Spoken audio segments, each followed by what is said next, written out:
একাদশ শ্রেণীর ছাত্রছাত্রীদের জন্য তেলেনে পোতা আবিষ্কার গল্পটি পাঠ চলছে। তার বিষয়বস্তু সংক্ষেপে আমরা এই বিষয়বস্তু শেষ পর্ব আলোচনায় যাচ্ছি। তোমরা মন দিয়ে শোনো। এই আলোচনার পর অবশ্যই আমি প্রশ্ন অ্যান্সার ভাববস্তু সব কিছু নিয়ে আলোচনা করব। অবশ্য তোমরা শেয়ার করতে ভুলবে না এবং লাইক কমেন্টস এবং সাবস্ক্রাইব করবে অবশ্যই। শুরু হচ্ছে তৃতীয় পর্ব এবং শেষ পর্ব। এটা বিষয় গল্পটার যামিনী সে কথা তার মায়ের কাছে গোপন করলেও তিনি নিরঞ্জনে আসা সম্বন্ধে একেবারে নিশ্চিত। তাই তিনি যামিনীকে বারবার করে নিরঞ্জনকে ডেকে দেবার আদেশ করছেন। বুঝতে পারছো ছাত্রছাত্রীরা? সে আরও জানালো যে অন্ধ হয়ে যাবার পর থেকে তার মায়ের ধৈর্যহীনতা এতক্ষণে বেড়ে গেছে যে কোনো কথা বোঝালে তিনি বুঝতে চান না। প্রায়শই রেগে গিয়ে মাথা ঠুকে এমন ব্যাপার করেন যে তখন তার প্রাণ বাঁচানোই মুশকিল হয়ে পড়ে। জ্ঞাতিবনের কথাগুলো শুনে গল্পকথকের বন্ধু মণিবাবু তার অসুবিধার ব্যাপারটা বুঝতে পারলেন। তিনি যামিনীকে জানালেন যে বৃদ্ধা যদি চোখে দেখতে পেতেন তাহলে তিনি হয়তো তার বন্ধুদের দেখিয়ে দিয়ে তাকে নিশ্চিত করাতে পারতেন যে নিরঞ্জন সত্যি আসেনি। ঠিক এই সময় ওপরতলা থেকে শক্তিহীন অথচ ধারালো গলায় ডাক আবার শোনা গেল। তা শুনে যামিনী কাতর কণ্ঠে তার মণিদাকে ওপরে যাবার জন্য মিনতি করল।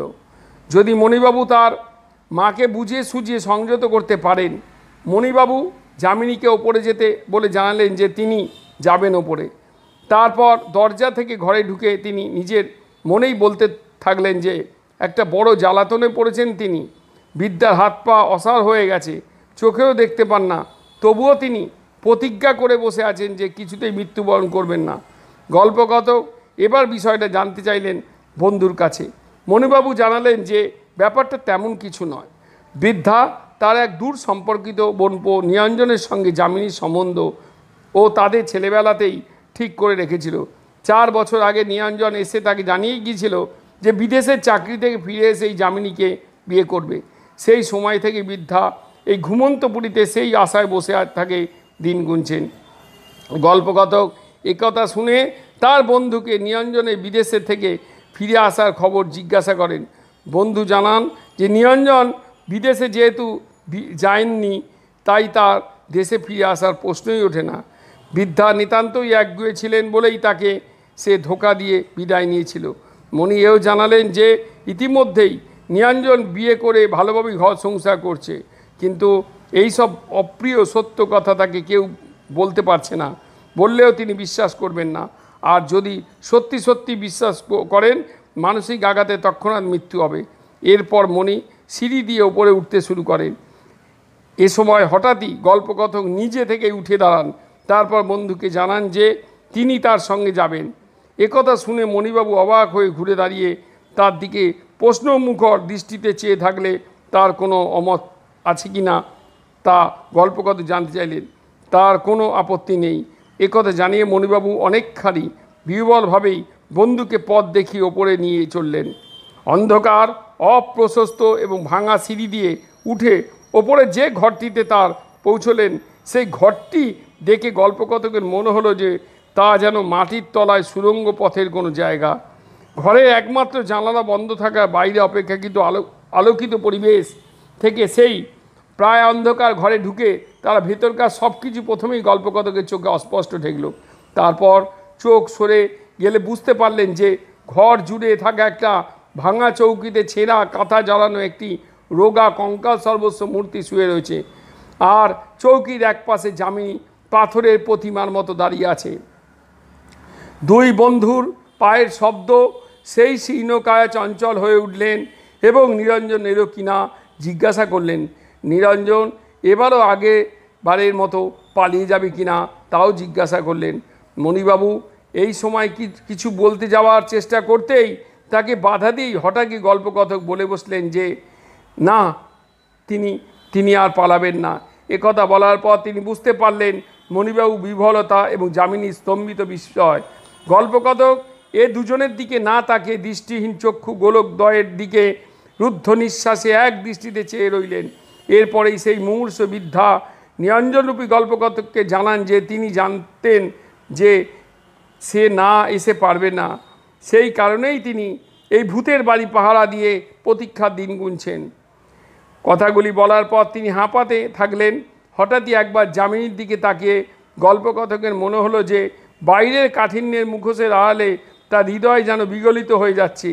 এতদিন ধরে প্রাণহীন এবং ভাগ্যহীন জীবনের বিরুদ্ধে গভীর নৈরাশ্য দিয়ে যে সুকঠিন প্রতিজ্ঞার বুনিয়াদ সে তৈরি করেছিল, সেই বুনিয়াদটা শিথিল হবার উপক্রম হয়েছে যেন। বৃদ্ধা আবার নিরঞ্জনরূপী গল্পকথকের উদ্দেশ্যে করে বললেন যে যামিনীকে নিয়ে তিনি সুখী হবেন।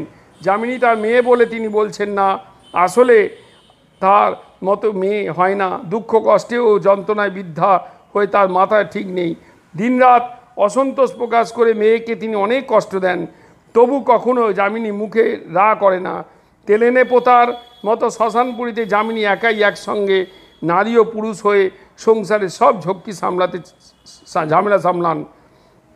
এই কথাগুলি শোনার পর অত্যন্ত ইচ্ছা থাকলেও গল্পকথক একবারও যামিনী থেকে চাইতে পারলেন না তার মায়ের দিকে চাইতে, কারণ চোখের জল তিনি তখন অনেক কষ্টে সামলাচ্ছেন। বুঝতে পারছো ছাত্রছাত্রীরা, যামিনীকে তিনি গ্রহণ করবেন কিনা একথা এরপর বৃদ্ধা জিজ্ঞাসা করলেন নিরঞ্জনরূপী কথককে। তিনি তাকে আরও জানালেন যে তার শেষ প্রতিশ্রুতি না পেলে তিনি মরেও শান্তি পাবেন না। ধরে যাওয়া গলা এরপর গল্পকথক তাকে মাসিমা বলে সম্বোধন করে জানালেন যে যামিনীকে বিয়ে করার ব্যাপারে তিনি নিশ্চিত কথা দিচ্ছেন, তার কথার কখনো অন্যথা হবে না। বিকেলবেলায় গরুর গাড়ি মণিবাবুদের পোড়ো বাড়ির দরজায় এসে দাঁড়ালো। তিন বন্ধু একে একে তারা ছইয়ের মধ্যে উঠে পড়লেন। গাড়ি ছাড়বার সময় গাড়ির কাছে গিয়ে যামিনী গল্পকথকের দিকে করুণ আঁখি মেলে বলে যে তার ছিপ টিপ সব কিছু যে পড়ে রইল।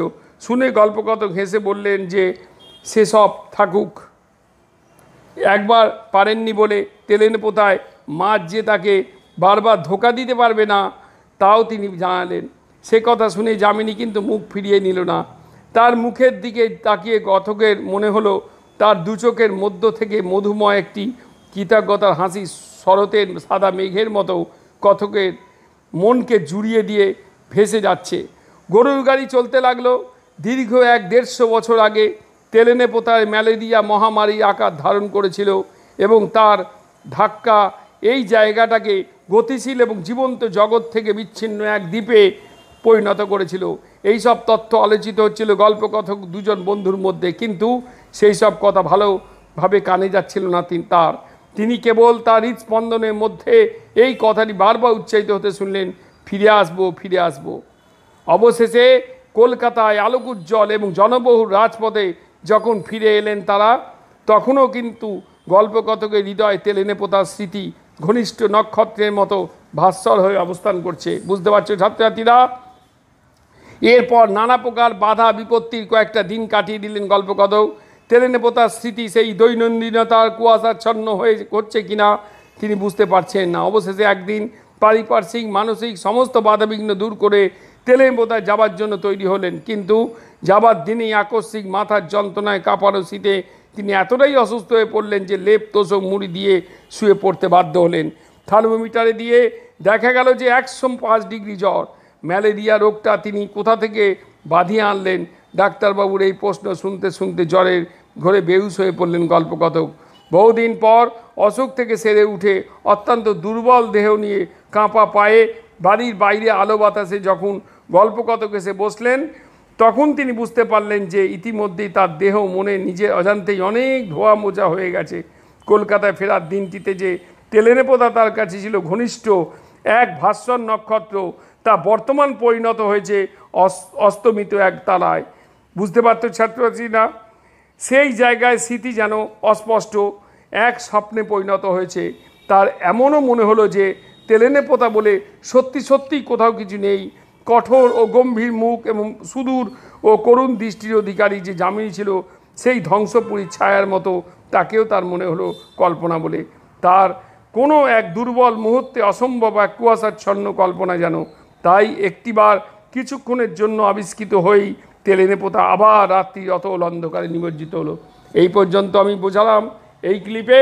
এরপরে আমরা নামকরণ, ছোট বড় প্রশ্ন এবং নানান বিষয় নিয়ে আমি আলোচনায় যাব। আশা করি তোমাদের ভালো লেগেছে। অবশ্য লাইক, শেয়ার, কমেন্টস এবং সাবস্ক্রাইব করতে তোমরা ভুলবে না। ভালো থেকো, সাবধানে থেকো, সুস্থ থেকো। একাদশ শ্রেণীর ছাত্রছাত্রীদের জন্য তেলেনেপোতা আবিষ্কার গল্পটি পাঠ চলছে। তার বিষয়বস্তু সংক্ষেপে আমরা এই বিষয়বস্তু শেষ পর্ব আলোচনায় যাচ্ছি। তোমরা মন দিয়ে শোনো। এই আলোচনার পর অবশ্যই আমি প্রশ্ন, অ্যান্সার, ভাববস্তু সব কিছু নিয়ে আলোচনা করব। অবশ্য তোমরা শেয়ার করতে ভুলবে না এবং লাইক, কমেন্টস এবং সাবস্ক্রাইব করবে অবশ্যই।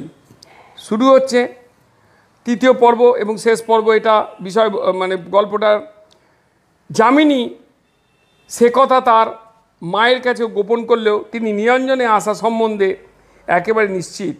তাই তিনি যামিনীকে বারবার করে নিরঞ্জনকে ডেকে দেবার আদেশ করছেন। বুঝতে পারছো ছাত্রছাত্রীরা? সে আরও জানালো যে অন্ধ হয়ে যাবার পর থেকে তার মায়ের ধৈর্যহীনতা এতক্ষণে বেড়ে গেছে যে কোনো কথা বোঝালে তিনি বুঝতে চান না। প্রায়শই রেগে গিয়ে মাথা ঠুকে এমন ব্যাপার করেন যে তখন তার প্রাণ বাঁচানোই মুশকিল হয়ে পড়ে। জ্ঞাতিবনের কথাগুলো শুনে গল্পকথকের বন্ধু মণিবাবু তার অসুবিধার ব্যাপারটা বুঝতে পারলেন। তিনি যামিনীকে জানালেন যে বৃদ্ধা যদি চোখে দেখতে পেতেন তাহলে তিনি হয়তো তার বন্ধুদের দেখিয়ে দিয়ে তাকে নিশ্চিত করাতে পারতেন যে নিরঞ্জন সত্যি আসেনি। ঠিক এই সময় ওপরতলা থেকে শক্তিহীন অথচ ধারালো গলায় ডাক আবার শোনা গেল। তা শুনে যামিনী কাতর কণ্ঠে তার মণিদাকে ওপরে যাবার জন্য মিনতি করল। যদি মণিবাবু তার মাকে বুঝিয়ে সুঝিয়ে সংযত করতে পারেন। মণিবাবু যামিনীকে ওপরে যেতে বলে জানালেন যে তিনি যাবেন ওপরে। তারপর দরজা থেকে ঘরে ঢুকে তিনি নিজের মনেই বলতে থাকলেন যে একটা বড় জ্বালাতনে পড়েছেন তিনি। বিদ্যার হাত পা অসাড় হয়ে গেছে, চোখেও দেখতে পান না, তবুও তিনি প্রতিজ্ঞা করে বসে আছেন যে কিছুতেই মৃত্যুবরণ করবেন না। গল্পকথক এবার বিষয়টা জানতে চাইলেন বন্ধুর কাছে। মণিবাবু জানালেন যে ব্যাপারটা তেমন কিছু নয়। বৃদ্ধা তার এক দূর সম্পর্কিত বোনপো নিরঞ্জনের সঙ্গে যামিনীর সম্বন্ধ ও তাদের ছেলেবেলাতেই ঠিক করে রেখেছিল। 4 বছর আগে নিরঞ্জন এসে তাকে জানিয়ে গিয়েছিল যে বিদেশের চাকরি থেকে ফিরে এসে এই যামিনীকে বিয়ে করবে। সেই সময় থেকে বৃদ্ধা এই ঘুমন্তপুরীতে সেই আশায় বসে থাকে, দিন গুনছেন। গল্পকথক একথা শুনে তার বন্ধুকে নিরঞ্জনের বিদেশের থেকে ফিরে আসার খবর জিজ্ঞাসা করেন। বন্ধু জানান যে নিরঞ্জন বিদেশে যেহেতু যায়নি তাই তার দেশে ফিরে আসার প্রশ্নই ওঠে না। বৃদ্ধা নিতান্তই একগুঁয়ে ছিলেন বলেই তাকে সে ধোঁকা দিয়ে বিদায় নিয়েছিল। মণি এও জানালেন যে ইতিমধ্যেই নিরঞ্জন বিয়ে করে ভালোভাবেই ঘর সংসার করছে, কিন্তু এই সব অপ্রিয় সত্য কথা তাকে কেউ বলতে পারছে না। বললেও তিনি বিশ্বাস করবেন না। আর যদি সত্যি সত্যি বিশ্বাস করেন মানসিক আঘাতে তৎক্ষণাৎ মৃত্যু হবে। এরপর মণি সিঁড়ি দিয়ে ওপরে উঠতে শুরু করেন। এ সময় হঠাৎই গল্পকথক নিজে থেকে উঠে দাঁড়ান। তারপর বন্ধুকে জানান যে তিনি তার সঙ্গে যাবেন। একথা শুনে মণিবাবু অবাক হয়ে ঘুরে দাঁড়িয়ে তার দিকে প্রশ্নমুখর দৃষ্টিতে চেয়ে থাকলে তার কোনো অমত আছে কি না তা গল্পকথক জানতে চাইলেন। তার কোনো আপত্তি নেই। একথা জানিয়ে মণিবাবু অনেকখানি বিহ্বলভাবেই বন্ধুকে পথ দেখিয়ে ওপরে নিয়ে চললেন। অন্ধকার, অপ্রশস্ত এবং ভাঙা সিঁড়ি দিয়ে উঠে ওপরে যে ঘরটিতে তার পৌঁছলেন সেই ঘরটি দেখে গল্পকথকের মনে হলো যে তা যেন মাটির তলায় সুড়ঙ্গ পথের কোনো জায়গা। ঘরের একমাত্র জানালা বন্ধ থাকা বাইরে অপেক্ষাকৃত আলোকিত পরিবেশ থেকে সেই প্রায় অন্ধকার ঘরে ঢুকে তারা ভেতরকার সব কিছু প্রথমেই গল্পকথকের চোখে অস্পষ্ট ঠেকল। তারপর চোখ সরে গেলে বুঝতে পারলেন যে ঘর জুড়ে থাকা একটা ভাঙা চৌকিতে ছেঁড়া কাঁথা জ্বালানো একটি রোগা কঙ্কাল সর্বস্ব মূর্তি শুয়ে রয়েছে। আর চৌকির একপাশে যামিনী পাথরের প্রতিমার মতো দাঁড়িয়ে আছে। দুই বন্ধুর পায়ের শব্দ সেই শীর্ণকায়া চঞ্চল হয়ে উঠলেন এবং নিরঞ্জনেরও কিনা জিজ্ঞাসা করলেন। নিরঞ্জন এবারও আগেবারের মতো পালিয়ে যাবে কিনা তাও জিজ্ঞাসা করলেন। মণিবাবু এই সময় কিছু বলতে যাওয়ার চেষ্টা করতেই তাকে বাধা দিয়েই হঠাৎই গল্পকথক বলে বসলেন যে না, তিনি আর পালাবেন না। একথা বলার পর তিনি বুঝতে পারলেন মণিবাবু বিহ্বলতা এবং যামিনী স্তম্ভিত বিস্ময়। গল্পকথক এ দুজনের দিকে না তাকে দৃষ্টিহীন চক্ষু গোলকদ্বয়ের দিকে রুদ্ধ নিঃশ্বাসে এক দৃষ্টিতে চেয়ে রইলেন। এরপরেই সেই মুমূর্ষু বৃদ্ধা নিরঞ্জনরূপী গল্পকথককে জানান যে তিনি জানতেন যে সে না এসে পারবে না, সেই কারণেই তিনি এই ভূতের বাড়ি পাহারা দিয়ে প্রতীক্ষার দিন গুনছেন। কথাগুলি বলার পর তিনি হাঁপাতে থাকলেন।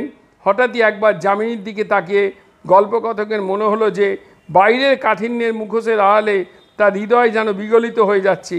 এতদিন ধরে প্রাণহীন এবং ভাগ্যহীন জীবনের বিরুদ্ধে গভীর নৈরাশ্য দিয়ে যে সুকঠিন প্রতিজ্ঞার বুনিয়াদ সে তৈরি করেছিল, সেই বুনিয়াদটা শিথিল হবার উপক্রম হয়েছে যেন।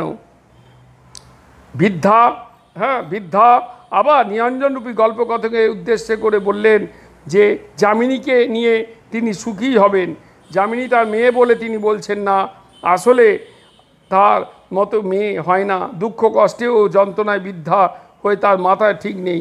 দিনরাত অসন্তোষ প্রকাশ করে মেয়েকে তিনি অনেক কষ্ট দেন, তবু কখনো যামিনী মুখে রা করে না। তেলেনে পোতার মতো শ্মশানপুরীতে যামিনী একাই একসঙ্গে নারী ও পুরুষ হয়ে সংসারে সব ঝক্কি ঝামেলা সামলান। এই কথাগুলি শোনার পর অত্যন্ত ইচ্ছা থাকলেও গল্পকথক একবারও যামিনী থেকে চাইতে পারলেন না তার মায়ের দিকে চাইতে, কারণ চোখের জল তিনি তখন অনেক কষ্টে সামলাচ্ছেন। বুঝতে পারছো ছাত্রছাত্রীরা, যামিনীকে তিনি গ্রহণ করবেন কিনা একথা এরপর বৃদ্ধা জিজ্ঞাসা করলেন নিরঞ্জনরূপী কথককে। তিনি তাকে আরও জানালেন যে তার শেষ প্রতিশ্রুতি না পেলে তিনি মরেও শান্তি পাবেন না। ধরে যাওয়া গলা এরপর গল্পকথক তাকে মাসিমা বলে সম্বোধন করে জানালেন যে যামিনীকে বিয়ে করার ব্যাপারে তিনি নিশ্চিত কথা দিচ্ছেন, তার কথার কখনো অন্যথা হবে না। বিকেলবেলায় গরুর গাড়ি মণিবাবুদের পোড়ো বাড়ির দরজায় এসে দাঁড়ালো। তিন বন্ধু একে একে তারা ছইয়ের মধ্যে উঠে পড়লেন। গাড়ি ছাড়বার সময় গাড়ির কাছে গিয়ে যামিনী গল্পকথকের দিকে করুণ আঁখি মেলে বলে যে তার ছিপ টিপ সব কিছু যে পড়ে রইল।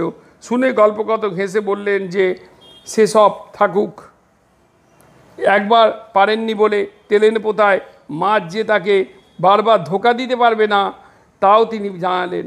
সে কথা শুনে যামিনী কিন্তু মুখ ফিরিয়ে নিল না। তার মুখের দিকে তাকিয়ে কথকের মনে হলো তার দু চোখের মধ্য থেকে মধুময় একটি কৃতজ্ঞতার হাসি শরতের সাদা মেঘের মতো কথকের মনকে জুড়িয়ে দিয়ে ভেসে যাচ্ছে। গরুর গাড়ি চলতে লাগলো। দীর্ঘ 150 বছর আগে তেলেনে পোতায় ম্যালেরিয়া মহামারী আকার ধারণ করেছিল এবং তার ধাক্কা এই জায়গাটাকে গতিশীল এবং জীবন্ত জগৎ থেকে বিচ্ছিন্ন এক দ্বীপে পরিণত করেছিল। এই সব তথ্য আলোচিত হচ্ছিল গল্পকথক দুজন বন্ধুর মধ্যে, কিন্তু সেই সব কথা ভালোভাবে কানে যাচ্ছিল না তিনি কেবল তার হৃদস্পন্দনের মধ্যে এই কথাটি বারবার উচ্চারিত হতে শুনলেন, ফিরে আসবো। অবশেষে কলকাতায় আলোকোজ্জ্বল এবং জনবহুল রাজপথে যখন ফিরে এলেন তারা, তখনও কিন্তু গল্পকথকের হৃদয় তেলেনে পোতার স্মৃতি ঘনিষ্ঠ নক্ষত্রের মতো ভাস্বর হয়ে অবস্থান করছে। বুঝতে পারছো ছাত্রছাত্রীরা? এরপর নানা প্রকার বাধা বিপত্তির কয়েকটা দিন কাটিয়ে দিলেন গল্পকথক।